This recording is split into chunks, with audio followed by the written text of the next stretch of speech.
Hello and welcome back to Forest and Werehorns, an epic adventure starring Lamarr and Harry.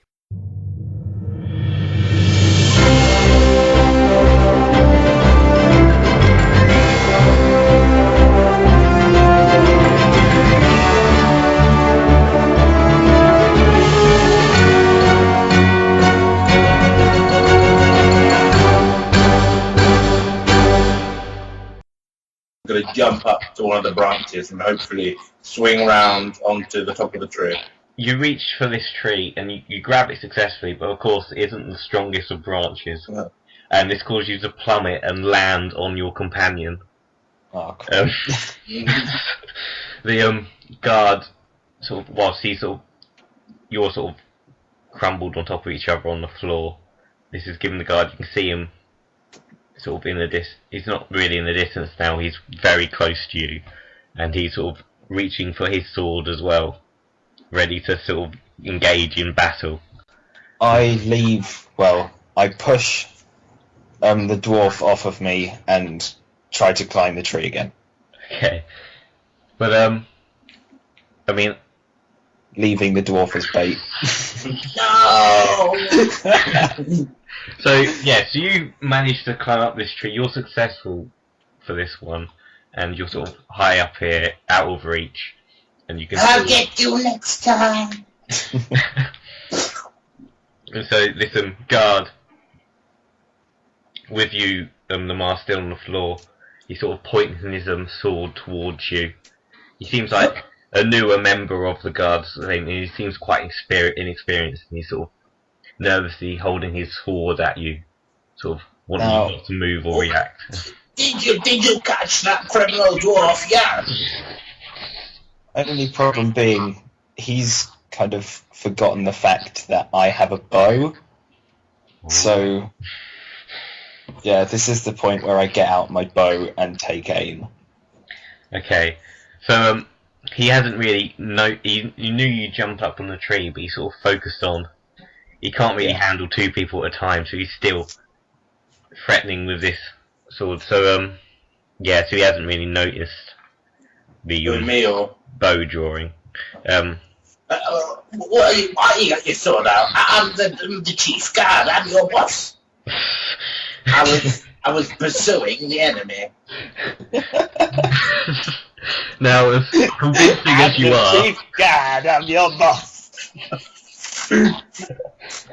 as convincing as that is, it isn't really helping with the situation. He points. He's now got the sword right on your neck, ready to sort of slice if need be. I'm not falling for your games. Right? I've got 50 pieces of gold. Here, take it all. Well, if I kill you, I can have all of them. This is where I try and shoot for somewhere from his shoulder to his hand, like the place where it would be.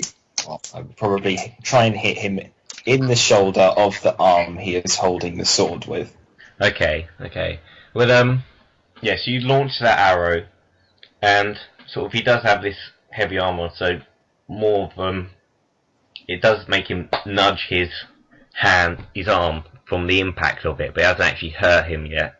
But this causes him to sort of shake his hand a bit, sort of out of focus. So he's no longer it's no longer right at the dwarf's neck, and he's sort of reacting to this. Right, you thick-ass dwarf, you better be using this distraction that I have made. Yeah, because the guard's now sort of looking towards the trees, trying to work out where the arrow came from. Well, and the dwarf sits on the floor going, "Please, I'm the master of the guard." Still sitting there, trying to persuade him. I look up to where the arrow came from, and then I look at the guard. That's me waving. I go, "Hello!" And then I look to where the guard is again. And I go, "Ah!" So you just scream at him? No, I open my mouth to reveal, like, fang-like teeth, and I bite into his neck. Okay, so you badly dived up at this guard Yeah. whilst he was looking at. So I jumped at him. his neck was sort of like arched up because he was looking I'm up just at the tree. imagining this picture. There's this guard holding a sword in full armour whilst there's this strange, crazed dwarf gnawing on his neck.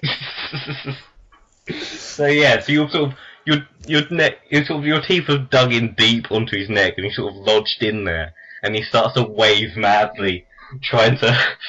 He hasn't yet managed to grab hold of you. He has to let go of his sword, and he's sort of dancing around, flailing his arms about, sort of unsure how to react to the situation. Sort of immense pain in his neck. Right. I pull my teeth out. This might make it harder to shoot him with an arrow. since Yeah, I the wasn't planning on shooting him. Yeah. I think this is about the time, Archipelago, to use the rubber duck. Why do you have a rubber duck? Well, wait. What I also have is I have a firecracker. Where you What I do, Oh god. is unfortunately I don't have any lighters. What I do is I take a coin out of my pocket and stick it in his mouth. I was going to do that, but never mind. I haven't got any lighters for these firecrackers, so I shout up to you. I go, "Oi, you, oi." I saw the dwarf taking this firecracker out of his pocket, and of course I instantly realised that this crazy dwarf, what he's going to do, so I get out my backpack, I take out my flint and tinder, and I throw it down to him. Yeah, flint and And tinder. assist him in his madness. It's the best I can do. Okay. Of course, you didn't really have the chance to grab that because you're being flung around You're gonna like by the teeth. It's true. So it's on the floor next to this guard. And I shout down, well, that's the best I can feckin' do, mate. The guard now has sort of grabbed hold of sort of your rear, Lamarr, and he's trying to pull you off of his neck. But you seem to be dug quite deep in there. Okay. Okay. That phase one failed. Yeah. So what I do now is I get out my pipe, but not my pipe, my ear trumpet, and I One wedge it. sellotape to your ear. Yeah, the one sellotape to where I rip it off, and I slam it down his throat. Yeah, so All of that effort to get one. it came in It's handy. got an ear trumpet and you shoved it down some guard's throat. Well, it's quite a big trumpet. So, and his mouth was, of course, open quite wide as he was screaming out in pain. And he just shoved this down his throat, and he's like, oh, and he can't breathe. The thing sort of shoved the larger end of the eardrum sort of still out of his mouth. He's busted his jaw a bit. He's sort of in pain. It's basically sort of he soon suffocates and collapses. But how does he suffocate? The ear trumpet's basically a hole. Yeah, but it's sort of like lodged in there too tight to him. Oh, so it didn't go down his throat. It just went through his throat. Yeah, basically. So you're like that, and he sort of like collapses, but unfortunately like collapses on you, so you sort of your head on his neck is sort of like on the ground. You might need some help lifting this guy off of you. Oh dear! I will climb down from the tree and assist. Help me! Help me! Oh, gross! Oh, gross! So I guess you Oh, managed to. shut up, you stupid dwarf. Don't be racist! So he can't be racist because you think that he is a dwarf. Yeah. Yeah, but he's racist for good stupid. So it takes a lot of your strength because it is like a much larger man, but You managed to pull this corpse off of him. Now, I mean, I don't know whether you want to try and pull the earpiece off out of his mouth. I mean, it's a bit... Yes, Not really. I'm taking it out of his mouth and strapping it back to his face. What did you say? Okay, he didn't hear me. He won't be. He doesn't expect it. So yeah. Okay, so you've started to sort of like get more sellotape and wrap this gooey blood thing back into his ear. How are you Like blood leaking into his ear. You know what? I'm hungry. Top of that. This guard, yeah, he's got a bit of flesh on him. Right, let's start a fire. Okay. So I guess you've got like the branch that fell off when Lamarr tried to climb the tree. So you guess you could use that for a fire. I mean, you're not too far from the town. I don't know if it's the ideal place, but it's not very. But it's not very likely that you're going to be able to like drag this body that I'm assuming that you want to eat. Hold on. First things first. I'm going to pick up my flint and tinder and I'm going to search the body. Okay. I'm going to pick up a stick and use it as a walking stick. But that was our firewood. Not enough. Oh God. Okay, so you search the body of this. You see he has his wallet with a photo of his boyfriend and Burn it. Tattoo that says "Forget me not, Jimmy." and some odd So coins. what?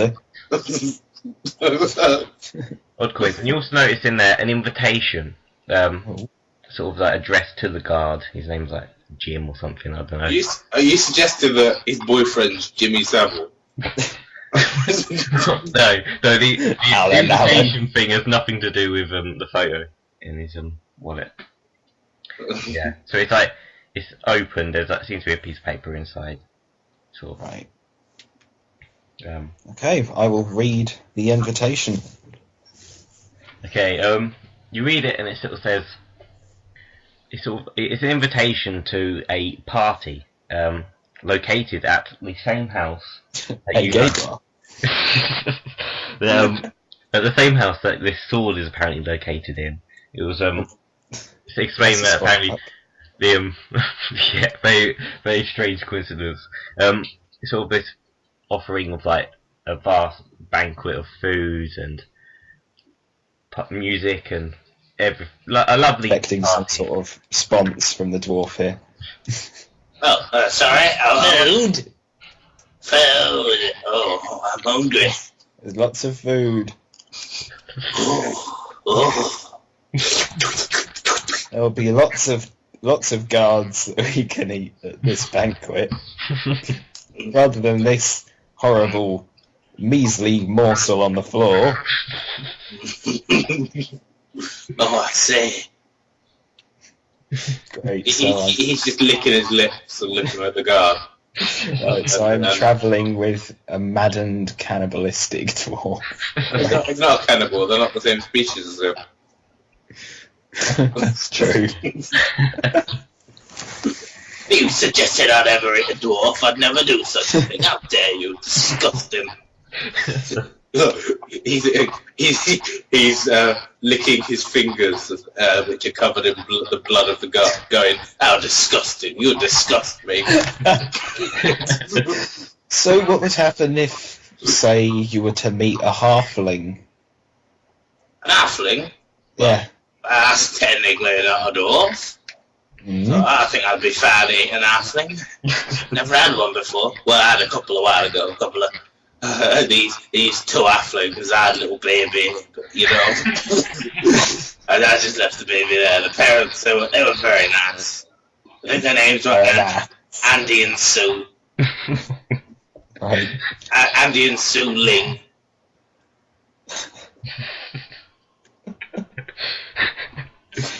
Right. Okay. Anyway, how's your parents? Probably, I think they're dead now. Oh, poor you. Anyway, let's move on. Doesn't matter anyway, considering I'm not a halfling. Yeah, Right. that's fine. I hate halflings. Little shits. Yeah. Okay, right, let's head off to this house then. We'll follow the map.